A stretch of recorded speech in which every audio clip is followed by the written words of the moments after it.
예, 안녕하세요. 방금 그 소개한 우정아입니다. 그러니까 지금 제목은 제가 플라스틱 트래디션이라고 지어 놓았는데 이것은 제가 2015년에 이제 월드 아트라는 저널에 실었던 논문의 제목인데요. 제가 부제는 조금 바꿨어요. 그래서 최정화의 Work and Works라고 해놨는데요. 그러니까 제가 처음부터 관심을 가졌던 것은 작품이면서 동시에 어떤 방식으로 그 작품을 위한 노동이 이루어지는가 이것에 관심을 갖고 있었고요. 그리고 또 한편으로는 그 최정화 작가의 작품을 보면서 한국 사회에서 노동이라는 것이 어떤 의미를 갖고 전개되어 왔고 한국에서 일이라는 게 지금 근대 그러니까 20세기 후반 이후에 어떻게 어떤 사회적 의미를 가지고 있고 그것이 최정화 작가의 작품에 어떻게 드러나고 있는가 이런 의식을 가지고 제가 Work and Works라는 제목을 한번 붙여봤습니다. 여기 계신 분들은 다 아시겠지만 제가 최정화 작가님의 자기소개를 좀 대신해 드릴 건데요. 홍익대학교 서양학과 졸업하셨고요. 그 사실 여기 제가 보이는 이 5개가 미술가로서의 주요 경력이 제가 보기엔 그냥 이게 다인 것 같아요. 그래서 놀랍게도 2000년 뭐 2013년에 지금 여기 네 번째 줄에 보시다시피 2013년에 대구미술관에서 굉장히 크게 개인전을 하셨는데요. 그게 그 당시에 이미 최정화는 한국을 대표하는 미술가였음에도 불구하고 그러니까 거대한 규모의 개인전을 한 게 이때가 거의 처음이어서 그럼 그동안 이분은 미술가가 아니라 무엇을 하셨는가 이런 게 굉장히 궁금해지는 상황이 되었습니다. 1987년에 중앙미술대전에서 대상을 받으셨는데 그 이후 이제 그 전해에 장려상을 받으시고 87년에 대상을 받으셨는데 장려상을 받으신 후 내년엔 대상을 받아야지 이렇게 마음먹고 그 다음에 대상을 받으신 후 이게 재미가 없어서 더 이상은 못하겠구나 라며 미술을 포기하셨다는 그런 말씀을 하신 적이 있습니다. 그리고 2006년에 일민미술관에서 이제 일민미술상을 받으시면서 전시를 하나 하시긴 하셨는데요.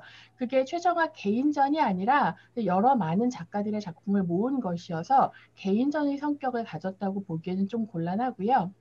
그래서 2013년에 대구미술관이 이제 가장 큰 전시였다고 생각이 되고 그리고 최근으로는 이제 지금 진행하고 있는 지금 경남도립미술관의 그 전시를 제외하고는 2018년 국립현대미술관에 있었던 현대차 시리즈가 국내에서 있었던 큰 전시라고 보시면 될 것 같습니다.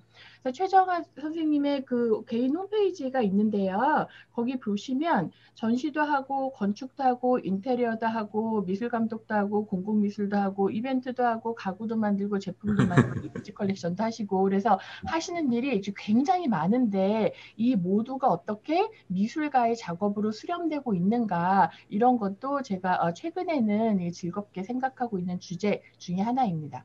그래서 이제 이거 사람들이 대체로 많은 분들이 못 보셔가지고 어, 세상에 네 이런 그림을 그리셨죠. 이게 1987년에 그러니까 지금 솔직히 최정화 작가의 작품을 생각하면 최정화가 그렸다고 생각하기 어려울 정도의 약간 추상적이면서 동시에 당시 이제 유행하기 시작하던 신표현주의 같은 그런 회화를 그리셨는데요. 그 이후에 이게 참 재미가 없구나. 뭔가 아주 전통적인 의미에서의 회화로부터 이제 벗어나고 말씀을 하시기로는 그 이후 나는 인테리어 업자로 살았어. 이런 이야기를 하셨습니다. 그래서 이게 이제 그 전해에 장려상을 타신 작품인데요. 당시 화단의 상황을 생각해서 최정화 작가의 작업을 보는 것도 되게 흥미있는 일일 것 같습니다. 그리고 뭐 인테리어 업자로 사셨다 했는데 대표적인 인테리어 그 성과가 이제 보티첼리라는 여성 의류 브랜드가 있었어요. 이게 1992년에 생겼는데요. 당시에 이제 강남에 매장이 있었고 우리나라 브랜드로서는 굉장히 고가의 여성 의류 브랜드였고 디자인 자체가 그러니까 유럽의 디자인, 그러니까 유럽 유명한 디자이너들의 옷처럼 단순하고 굉장히 현대적이고 세련된 그런 옷들을 이제 만들어내는 브랜드로 많은 각광을 받았는데요. 그때 인테리어에서부터 그러니까 브랜드 네임에서부터 이렇게 지금으로서는 우리가 브랜드 아이덴티티라는 말을 많이 사용하는데 그런 것이 매우 낯설던 시절에 작가께서 이런 작업을 하셨습니다. 사실 지금 우리가 2020년이지만 지금 우리가 봐도 뭐 굉장히 세련된 그런 인테리어 노출 콘크리트와 매우 단순한 기하학적인 곡선과 재질의 성격을 그대로 보여주는 그런 디자인을 만들었고 이것이 굉장히 선풍적이어서 전국적으로 이제 많은 매장을 그러니까 리모델링하는 인테리어업을 하셨다고 합니다. 자, 그리고 이제 동시에 그런데 한편으로는 이제 그 보티첼리가 92년이고요. 91년에 성형의 봄이라는 전시를 하고 성형의 봄이라는 작품을 그러니까 이제 전시를 하게 되는데요. 그 두 개의 어떤 보티첼리와 성형의 봄 사이에 어마어마한 시각적인 간극이 지금 보시다시피 존재합니다. 그래서 지금 우리가 최정화하면 기본적으로 떠올리는 그런 작품의 조형 요소가 잘 드러나지요. 빨간색 플라스틱 소쿠리를 쌓아놓고 그 위에 이제 황금색 번쩍번쩍한 트로피를 얹어 놓으셨는데요. 굉장히 값싸고 색깔이 화려하고 흔히 우리가 굉장히 싸구려인 어떤 물건들이라고 생각되는 것들을 집적해서 굉장히 파격적으로 보여주는 그런 작업이 이때 동시에 시작이 됐다고 보시면 될 것 같아요. 저는 성형의 봄이라는 이 제목도 굉장히 의미심장해서 개인적으로 좋아하는데요. 가까이서 보시면 이렇습니다. 뭐 우리 어렸을 때 이런 트로피 한번 안 타본 사람 없잖아요. 그렇죠? 다 타보셨겠죠? 실제로 들어보면 깜짝 놀랄 정도로 가볍습니다. 자, 그래서 제가 보는 것은 왼쪽은 이제 메이드 인 코리아라고 지금 보시는 사진은 이제 후쿠오카 미술관에서 있었던 전시인데요. 아까 보신 것처럼 막 휘황찬란한 샹들리에가 있고 그리고 트로피 역시 그러니까 번쩍번쩍하게 도금을 해놓은 트로피를 이제 가득 쌓아놓은 그런 작품이 왼쪽에 있고 오른쪽에 비슷한 시기에 인테리어 작업을 하셨던 보티첼리가 있고 그래서 이처럼 90년대에 대단히 세련된 어떤 감성과 그리고 동시에 그 세련된 감성을 위해 마구마구 버려지고 무시되기 시작하던 싸구려, 조잡하고 촌스럽고 뭐 이런 물건들이 공존하는 시기가 됩니다. 그래서 저는 그러면 미술사적인 맥락 안에서 이러한 작업의 의미를 어떻게 생각해야 할까 했을 때에 여러분들이 뭐 다 아시겠지만 당시 80년대까지 미술계가 양분되어 있었다라고 우리가 흔히 이야기를 하죠. 그래서 한편으로는 이제 보수적이거나 혹은 제도권 안에 있는 미술로서 지금도 전 세계 미술 시장에서 각광을 받는 한국의 현대 미술의 대표적인 브랜드가 있다면 그게 단색화겠지요. 그래서 지금 왼쪽에 보시는 박서보 선생님의 묘법과 같은 단색화가 있고 그리고 이제 80년대 이후로 등장한 민중미술, 사회비판적이고 진보적이고 전위적인 어떤 미술 운동으로서 민중미술이 등장을 해서 두 개가 이제 마치 정치권에서의 좌우 대립처럼 미술계 안에서도 아예 이데올로기적인 대립을 이루고 있었다라고 흔히 한국 미술사가 서술이 되는데요. 그럼에도 불구하고 이 굉장히 이질적인 두 개의 집단 혹은 두 개의 뭐라고 할까요? 계파라고 할까요?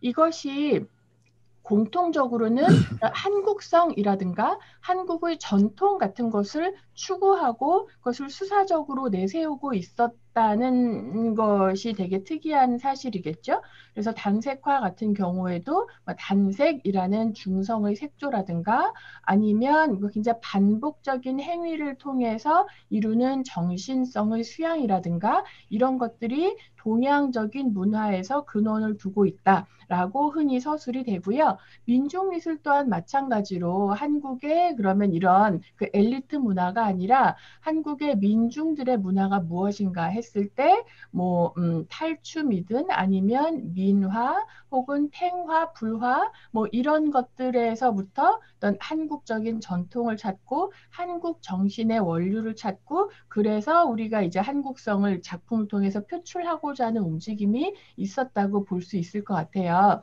그런데 그 사이에 우리가 전통을 이야기할 때에 전통이라고 하면 제가 또 사전 찾아봤잖아요. 전통이라고 하면 이제 세대 어떤 풍습이나 믿음 같은 것이 세대에서 세대로 꾸준히 전해져 내려오는 것인데 당시 그렇다면 최정화 작가가 미술가이거나 아니면 미술가와 비슷한 어떤 인테리어 업자로서 등장하던 80년대 말, 90년대 초의 상황에 단색화의 미술가들이 이야기하던 전통과 민중미술의 작가들이 이야기하던 전통이 정말 그 시대에도 이어지고 있었는가, 그 시대 사람들의 일상생활에 존재하는가를 질문하면 모두 다 의심을 가질 수밖에 없는 상황이었던 것 같습니다. 당시의 상황을, 그러니까 당시 어떤 일상, 당시의 믿음, 당시의 관습을 가장 잘 보여주는 매체, 가 있다면 새로운 전통으로서 등장한 게 플라스틱이 아닌가라는 생각이 저는 그런 생각을 하고 있는데요. 제가 이런 생각을 하게 된 이유가 최정화 작가의 작품을 계속해서 보면서 이제 플라스틱이란 무엇인가? 플라스틱을 가지고 지금 이 미술가가 무엇을 만들어서 우리에게 무엇을 보여주고 있는가를 생각할 때 이제 도달하게 된 결론 같은 것이라고 보시면 될 것 같습니다. 우리 학생들한테 저는 이제 포스텍에서 근무를 하고 있으니 우리 학생들에게 이제 물어봐요. 얘들아 플라스틱이 뭐니? 그러면 이제 우리 뭐 신소재공학과나 화학과 친구들한테 물어보면 이제 고분자 화합물이라고 대답을 하거든요. 맞습니다. 고분자 화합물입니다. 그렇죠? 근데 그 어원에서 굉장히 중요한 것은 모양, 그러니까 가소성이 뛰어나다는 것이지요. 그래서 열 또는 압력에 의해서 성형할 수 있는 것, 그것이 바로 이제 플라스티시티, 조형성이 어원이고, 그러니까 그 물질의 가장 중요한 특성 자체가 자유자재로 무엇인가 만들어낼 수 있다는 것이겠지요. 그래서 성형의 봄이라고 아까 처음 전시를 이야기했을 때도, 그러니까 Spring of Plastic 했을 때도 이제 그 마치 꽃처럼 플라스틱이 대한민국 사회에 만개하게 되는 20세기 후반의 상황을 잘 보여주는 게 아닌가 이렇게 생각이 됐습니다. 그래서 플라스틱에 대해서 그냥 뭐 정의를 그러니까 적어 놓았는데요. 사실 이거 중요한 게 아니고 합성물이죠. 혼합물인데 이게 뭐냐 하면 왜 플라스틱을 사용하는가? 깨끗하고 쉽고 안전하고 그 매우 편안하고 즐겁고 유쾌하게 사용할 수 있는 물건이 플라스틱이라는 것이죠. 그래서 물론 기본적으로는 유기적인 재료로에서부터 유래를 했으나 지금은 이제 그러니까 화학적인 물질로 순전히 만들어낼 수 있는 것이고 이제 여기 밑에 있는 내용은 가소성이 뛰어나다는 내용을 제가 여기 적어 놓았습니다. 그런데 여기서 이제 플라스틱이 가지고 있는 특성이라는 게 굉장히 값이 싸고 빨리 만들 수 있고 무엇이든 만들 수 있고 뭐 그렇다는 거죠. 그래서 그게 어찌 생각하면 20세기 대한민국의 변화 과정을 생각할 때 플라스틱을 형용하는 언어와 20세기 대한민국의 사회를 형용하는 언어가 같이 사용될 수 있다는 그 지점이 매우 흥미롭게 느껴졌습니다. 여러분, 플라스틱을 가장 먼저 이렇게 만들어서 상용화한 사람이 몇 명이 있는데요. 그 중에 이제 존 하얏트라는 사람이 굉장히 중요한데, 이 사람이 플라스틱이라는 매체를 개발하게 된 결정적인 요인은 당시 어떤 공모전 같은 게 있었어요. 그래서 당구공을 만드는데, 그 이전에 당구공은 상하로밖에 만들 수가 없었거든요. 이게 굉장히 고가이고 구하기가 힘들고 당연히 그리고 이 당구공을 만들기 위해 엄청나게 많은 코끼리가 죽어야 되잖아요. 그래서 당구공을 만들기 위해 상하를 대체할 수 있는 물건을 발명하는 자에게 상금을 주는 공모를 위해서 하얏트라는 사람이 여러 가지 기존에 있던 플라스틱이란 어떤 그 raw material 가지고 실험을 하다가 결국 당구공을 만들게 됐다는 건데요. 그래서 플라스틱의 특징은 뭐냐 하면 이 사치품이라는 것이 매우 민주적인 상황, 그러니까 사치품을 민주적으로 만들어준 것이 플라스틱이라는 것이겠죠. 왜냐하면 당구공을 상하로 만들 때엔 당연히 상하로 만든 당구공을 구할 수 있는 사람이 굉장히 적으니까요. 그러나 플라스틱으로 당구공을 만드는 순간 당구를 칠 수 있는 사람이 굉장히 많아진 것이겠죠. 그래서 개인적인 수준에서뿐만이 아니라 이 플라스틱이라는 것은 산업의 역사의 측면에서 봐도 그러니까 그 이전에 선진국이고 개발도상국이 있으면 자원의 불균형에서 오는 어떤 그 위계 질서 이런 것을 빨리 뒤집을 수 있게 만들어준 매체가 플라스틱이라는 거. 왜냐하면 플라스틱은 값싼 재료로 무엇이든 대량으로 만들 수 있기 때문에 나라와 나라 사이에 존재하는 자원의 어떤 불균형을 재빠르게 이제 교정할 수 있는 매체로서 플라스틱이 등장을 했고 그래서 지금 여러분 보시는 게 롤랑 바르트인데요. 롤랑 바르트가 1957년에 플라스틱을 두고 한 말이 바로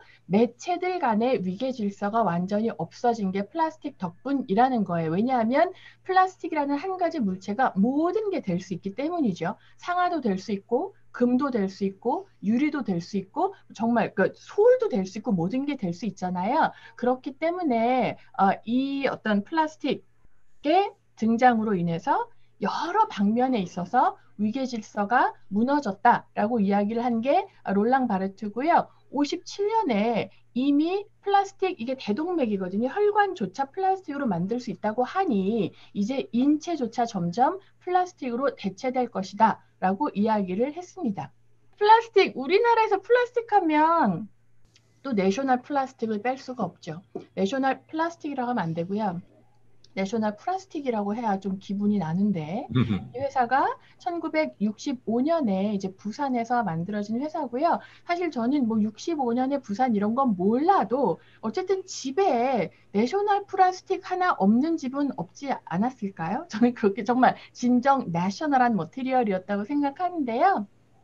그럼 이 회사는 지금 NPC라는 회사로 이름을 되게 멋지게 바꾸셨더라고요. 내셔널 플라스틱이 더 이상 아니기는 한데 어쨌든 조롱박 바가지 있지요. 조롱박 그전에 바가지는 조롱박으로밖에 만들 수가 없었는데 그 이후로 이제 플라스틱 바가지가 만들어지면서 놀라운 일상생활의 혁신을 만들어 놓은 것 그것이 바로 내셔널 플라스틱이겠습니다. 그래서 제가 플라스틱이라는 매체를 생각할 때에 종종 떠올리는 되게 재미있는 말이 있는데요. 그 시대의 화폐라는 것이 사실 인류 역사상 굉장히 오랫동안 화폐라는 것을 온 인류가 사용을 해왔는데요. 화폐라는 게 어떤 매체로 만들어지는가를 생각을 하면, 그러니까 사실 뭐라 그러죠? 당시를 그러니까 주도하는 그런 매체로 만들어져 왔다는 것이겠죠. 그래서 금이었다가 철이었다가 종이가 됐다가 그리고 이제 플라스틱으로 사실 지폐라고는 하는데 지금 지폐가 순전히 종이는 아니에요. 1988년에 호주에서 이제 완전히 플라스틱으로 종이 지폐를 만들기 시작했고요. 카드를 가지고 다니거나 심지어 요즘은 카드가 없어도 핸드폰만 있어도 지불을 할 수가 있어요. 그래서 어찌 생각하면 이제는 플라스틱도 21세기에는 이제 데이터로 전환이 된 게 아닌가 이런 생각이 드는데요. 어쨌든 뭐 20세기 후반을 대표하는 매체가 플라스틱이었고 플라스틱이 가지고 있는 여러 가지 성격이 20세기 후반의 한국 사회를 매우 극명하게 보여주고 그것을 시각화한 것이 최정화의 작업이라고 저는 생각을 해왔습니다. 그런데 사실 그렇게 이제 생각을 해놓고 봤을 때에 그 플라스틱이라는 매체가 내포하고 있는 속성이 사실은 굉장히 여성적이에요. 근데 이게 플라스틱이 원래 여성적이라기보다는 최정화 작가의 작품이 보여주는 플라스틱의 속성이 여성적인 면모를 보여준다고 저는 늘 생각을 해요. 플라스틱도 산업의 다양한 방면에 사용될 수 있겠으나 지금 그 작업에서 보여주는 것은 일상생활에 가정에서 사용하는 그리고 그릇으로 사용하는 이 모든 것들 그래서 그 안에 어찌 생각하면 그동안 어떤 뭐 노동이라든가 경제 관계의 위계 질서에서 가장 하층을 차지하고 있는 게 여성들의 가사 노동이거든요. 그래서 그 가사 노동을 이제 말하자면 거대한 규모로 찬양하는 그런 작업으로 나아가지 않았나 이런 생각이 듭니다. 그래서 최근에는 그러니까 국립현대미술관의 그 민들레라는 꽃인데요. 보시다시피 이제 그릇을 이제 꿰어서 이제 통꽃을 만들었고 거기에 이제 최정화 작가가 붙여놓으신 시인데요. 그러니까 그릇 먹이고 음식을 하고 그리고 다른 사람들을 먹이기 위해 돌보는 어머니라고 쓰셨는데 그래서 여기 어머니라는 것이 내포하는 대상은 어떤 한 개인의 어머니일 수도 있겠고 아니면 사회 전반의 어떤 이러한 일을 담당하는 하층에 있는 여성의 노동 전반을 지칭하는 게 아닌가 이런 느낌을 받았습니다. 플라스틱이 대규모로 상용화되던 시절에 이제 미국의 이제 일반 시민들을 대상으로 1940년에 조사를 해봐서 영어로 가장 아름다운 단어, 듣기 좋은 단어 세 개가 뭐냐 꼽았더니 1등이 어머니고요. 그 다음이 mother, 그 다음 memory, 추억, 기억이고 그 다음이 놀랍게도 셀로판이었다고 합니다. 그래서 셀로판이라는 것이 이제 일상에 굉장히 많이 스며들어 있었고 최첨단의 어떤 획기적인 매체로서 사람들의 생활을 변화시킨 어떤 것. 그런데 사실 셀로판과 어머니와 기억을 이렇게 보면 여전히 제가 말씀드린 것처럼 가족들을 먹이기 위해서 그냥 묵묵히 노동을 하는 어떤 가정주부의 모습이 떠올라서 굉장히 흥미로운 세 개의 단어라고 생각이 됩니다. 지금 왼쪽은 최정아 작가의 이미지 컬렉션에서 제가 가지고 온 것이고요. 최정아 작가가 이제 일상적인 어떤 환경에서 수집한 이미지들이 어떻게 작품화되는가를 보여드리려고 제가 슬라이드 몇 개를 그냥 가져왔는데요. 제가 좋아하는 작품이 1998년에 So Far So Good 지금까지 좋았지라는 이 작품인데요. 이게 돼지 머리가 그 합성 고무로 만든 돼지 머리를 이제 시장에서 파는 걸 보고 그것으로 작품화하신 건데요. 제가 처음에 이제 그 최정아 작가의 작품을 소개를 할 때에는 그러니까 제가 그때 런던에서 발표를 했나? 그래서 해외의 관중들을 위해서 돼지머리가 한국 사회에서 왜 중요하며 이것이 무슨 의미를 갖고 있는가를 설명해 줬어야 됐거든요. 그래서 준비한 슬라이드가 이것이었습니다. 고사를 지낸다. 복을 비는데 돼지가 매우 중요한 역할을 한다. 돼지는 웃고 있어야 하며 웃는 돼지의 입에 돈을 꽂아 주어야 부와 번영이 따라온다. 이런 설명을 해줬었죠. 그래서 이제 지금까지 좋았지라는 이걸 이렇게 마치 탑처럼 기념비처럼 쌓아 놓았을 때에는 이것이 바로 한국 사회를 가장 근본적으로 움직이는 원동력이었던 것 같아요. 그냥 간단하게 잘 살고 싶다. 돈을 많이 벌어야지. 열심히 일해서 잘 살아야지. 이것이 그러니까 한국 사회를 근본적으로 추동해 온 어떤 그러니까 그 뭐라 할까요?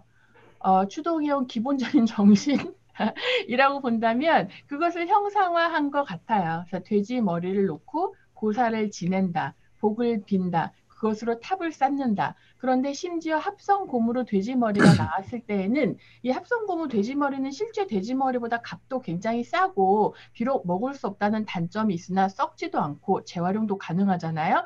놀라운 가성비잖아요. 그래서 어찌 생각하면 복을 비는 이 거룩한 순간에도 가성비를 따지는 놀라운 속물근성에 감탄하게 되는 그런 기념비가 바로 지금까지 좋았지라는 작품이라고 생각이 됩니다. 그런데 최정아 작가의 작품에서 이런 것을 보았을 때는 흔히 우리가 비판적으로 보기가 더 쉽겠죠. 뭔가 속물근성이 있다. 아니면 사회가 물질 중심적이야. 잘 살기 위해 모두가 노력하는데 거기에 명치도 체면도 없어. 이런 것들이 사실 굉장히 손쉬운 비판의 대상이 될 수는 있으나 우리가 매우 실질적인 레벨에서 생각을 해봤을 때는 그것만큼 더 진정하고 진실한 인간의 감수성이 있을 수 있는가? 이런 걸 생각했을 때 최정화의 작품이 이 많은 하찮고 보잘것없는 것들을 기념비의 수준으로 보여주었을 때는 그런 아주 근본적인 인간의 감성에 바치는 어떤 헌사 같은 것이 아닌가 이런 생각을 하게 됐습니다. 그래서 2013년에 대구에서 제가 아까 대규모로 작가가 개인전을 가진 게 이것이 최초였다고 말씀드렸는데요. 마침 지금 대구미술관에 이게 다시 이제 설치가 되어 있어요. 그래서 사진으로 보면 그 규모가 그렇게 느껴지지가 않는데 이 대구미술관의 어미홀이 굉장히 규모가 커서 그 장소를 위해 만들어진 작업이어서 실제로 가보면 굉장히 압도적인 그런 존재감을 느낄 수가 있는데요. 이 모든 것이 다 정성껏 쌓아놓은 바구니라는 것, 그리고 바구니를 쌓아놓는 그런 노동이 가진 정성과 이제 탑을 쌓는 그런 열정이라든가 바램, 기원 이런 것들이 기념비적인 압도적인 스케일로 전달이 되는 그런 작품이라고 볼 수 있을 것 같습니다. 제가 그래서 아까 보여드리고자 했던 게 이제 그 돼지 머리로 탑을 쌓았다 이제 이런 말씀 드리면서 그러니까 탑이라는 게 되게 근본적으로는 소원을 비는 거잖아요. 지금 김재현 선생님 말씀하신 것처럼 그러니까 우리나라에서 탑이라는 거는 머니먼트가 아니라 원래 시작은 물론 머니먼트를 했겠죠. 이제 석가모니의 그러니까 사리가 이제 그 유골이 들어있는 장소로서 시작을 했지만 우리나라 절에 탑들이 서 있을 때는 이제 불자들의 입장에서는 탑도리를 하면서 소원을 비는 곳이 가장 중요한 역할을 하는 것인 것 같습니다. 그래서 아까 신정훈 선생님도 이 세기의 선물을 잠시 소개를 해 주셨는데 지금 이 자리에는 없는데 이게 모델이 된 게 원각사 10층 석탑이라는 거 이제 다 아실 거예요. 그리고 최정원 선생님께서도 개인적으로는 이제 이 탑을 보고 다녔는데 이게 조선시대 탑이고요. 뭐 국보고, 뭐 국보 2호고, 뭐 탑골공원에 있는 것이고, 근데 워낙 바깥에 노출이 되어 있다 보니까 그러니까 오염도 많이 되고 훼손이 많이 돼서 지금 이제 유리관 안에 들어있는 상태입니다. 그래서 사실 본연의 기능을 완벽하게 잃고 있는 것이나 마찬가지인데, 근데 제가 이 탑을 봤을 때 좀 흥미로웠던 점은 원각사 탑은 이제 조선시대 탑이고요. 이게 모델이 있으면 사실 그게 원래 경천사지 10층 석탑이거든요. 이게 경천사탑은 지금 국립중앙박물관 안에 있는 탑입니다. 이건 고려시대 탑이에요. 근데 이것을 이제 경천사탑이 사실은 고려 양식을 따랐고 우리나라 탑 양식이라고 보기가 어려운 굉장히 특이한 형식의 탑이고 그다음에 이제 원래 원나라 공주가 고려왕과 결혼을 하면서 원나라에서 이제 장인들이 와서 탑을 세운 것이라 사실 우리의 전통이라고 보기에는 딱히 어려운 요소들이 굉장히 많고 이 경천사탑을 모델로 원각사탑을 만들 때 원본이 가지고 있던 도상들이 굉장히 많이 변형이 된 상태예요.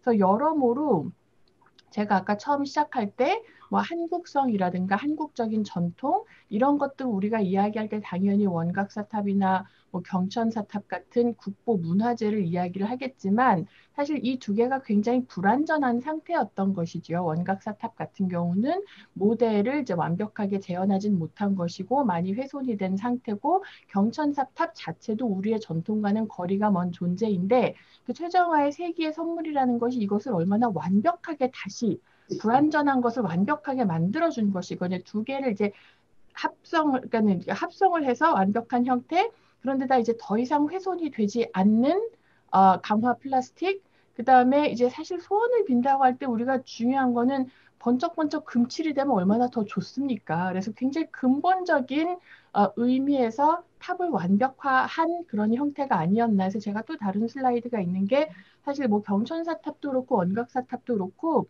중간에 훼손이 굉장히 많이 됐기 때문에 여러 차례 복원을 거쳤어요. 사실 원형이라는 게 없는 상태예요. 그래서 우리가 제가 처음 말씀드린 것처럼 뭐 전통을 이야기하고 한국성을 이야기할 때 그것이 실체가 있는 것인가, 우리가 어떤 원형을 따라서 이제 우리가 뭐 복원이라는 게 가능한 것인가 이런 거를 생각했을 때 이제 매우 현대적인 의미에서 사람들이 뭐 소원을 빈다든가 우리가 지금 계속해서 신성한 것과 세속적인 것 사이 어떤 갈등 내지는 긴장 관계, 상관관계를 이야기하고 있는데 이런 신성한 것들을 우리가 추종을 한다 하더라도 그 바닥에는 항상 굉장히 세속적인 인간의 욕망이 있기 때문에 신성을 우리가 추구하는 것이겠죠. 그래서 어찌 생각하면 가장 근원적인 것, 가장 근원적인 형태의 탑이면서 동시에 완전체로서의 탑을 보여준 게 이제 세기의 선물이었다 이런 생각이 들고요. 그래서 이제 대구에 있는 이 카발라라는 게 연금술이라는 제목을 가지고 발표가 됐었어요. 근데 연금술이라는 게 그러니까 변형, 기본적으로 무언가를 변형한다는 의미도 있겠고, 그다음에 이제 금을 만들고 싶은데 사실 이렇게 하찮은 금속에서부터 금을 만들려고 노력한 그 오랜 과정이 연금술인 거잖아요. 그래서 여러 가지 의미에서 이제 오늘 여러 선생님들이 말씀하셨던 그런 한국 사회의 요소라든가 아니면 뭐 인간적인 어떤 뭐 요소 이런 것들이 좀 들어가지 않았나 이런 생각이 듭니다. 그 2013년이 약간 대구 최정화의 해였어요. 대구 시립미술관에서 크게 개인전을 하셨고, 그다음에 이제 리안 갤러리라고 여기가 대구에 굉장히 오래된 갤러리거든요. 그래서 거기에서 또 개인전을 하셨어요. 근데 이제 그때 개인전이 저한테는 개인적으로 선생님 작업에 또 큰 전환점이 아니었나 생각이 되는데, 개인전을 하면서 동시에 그 미술관 근처의 골목길에 이제 곳곳에 설치를 하셨었거든요. 그래서 여기 갤러리가 있고, 이제 여기 골목길 가는 곳곳에 설치를 하셨어요. 그래서 여기 보면 이제 왼쪽 화면에는 나무에 이렇게 꽃을, 빨간 꽃을 막 달아 놓으셨고요. 근데 이게 이제 되게 추운 겨울이었거든요. 근데 그 골목길이 사실 이렇게 지도를 딱 보셔도 아시겠지만 대구가 상당히 굉장히 발달한 도시인데 곳곳에 이제 그 낙후된 골목길들이 굉장히 많아요. 그래서 그곳에 이제 설치를 하셨고 곳곳에 작품들이 굉장히 많았어요. 이렇게 노끈을 난간에 감아 놓은 것, 여기 바구니 이렇게 있고 그랬을 때 이제 그 작가님께서 말씀을 해 주셨는데 그 동네 사신 어떤 할머니가 이 작품을 너무 좋아하신다는 거예요. 왜냐하면 노끈으로 감아놓으니까 겨울에 이게 너무 따뜻한 거예요. 원래 잡고 올라가시려면 굉장히 차가운데. 그래서 그 말씀을 들었을 때에 과연 이 장소에 진짜 필요한 것이 미술이었던가?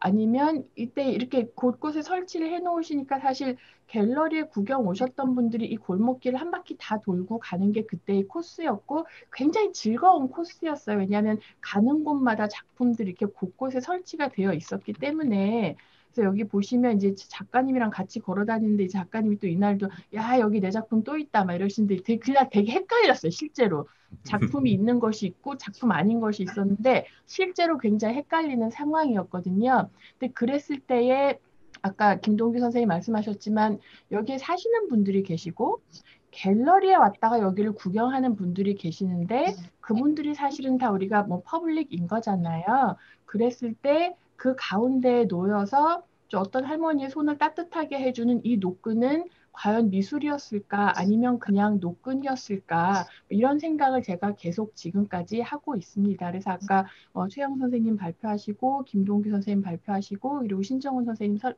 발표를 하실 때에 과연 그 경계가 어디에 있는 것이며 앞으로는 어디에 있는 걸까? 이런 고민을 좀 더 해야 될 것 같다. 이런 생각을 하고 있었습니다. 제가 개인적으로 그 최정화 작가님은 뭐 이렇게 작품도 잘 만드시지만 그 시인이신 것 같아요. 말씀을 너무 잘하시는데 제가 제일 좋아하는 인용이고 또 그러니까 많은 여러분들께 딱 말씀드렸을 때 반응이 가장 좋은 인용 중에 하나가 일회용이 이제 꽃이 생화가 있고 조화가 있을 때 어떤 게 일회용인가 한번 생각해 보자 하면 그러니까 우리는 흔히 플라스틱이 일회용이라고 당연히 생각을 하지만 생화와 조화를 보면 플라스틱으로 만든 조화는 오래 가죠. 썩지 않고 변하지도 않고 죽지도 않는 것. 항상 아름다운 것. 그러니까 어찌 생각하면 생화가 더 일회용일 수 있을 것 같은데요. 이렇게 해서 우리가 하찮게 여겼던 모든 것들에 대한 가치, 그러니까 하찮게 여겼다는 것이 어떤 시각적인 장면일 수도 있겠고, 아니면 플라스틱과 같은 어떤 매체일 수도 있겠고, 아니면 노동의 종류도 될 수 있을 그러니까 그런 여러 가지 수준에서 하찮게 여겼고 그리고 우리가 굉장히 그러니까 빨리 일시적인 것이라고 여겼던 것들이 사실은 얼마나 지속적일 수 있는가 그리고 얼마나 우리의 삶에 있어서 가치 있는 영역을 차지하고 있는가 이런 것들을 좀 성찰하게 하는 그런 작업이 아닌가 생각됩니다. 제가 너무 급하게 말씀을 드렸는데요. 그러니까 앞으로도 이제 오늘 대화를 나눌 기회가 있을 것 같아서 지금 발표는 여기서 줄이도록 하겠습니다. 감사합니다.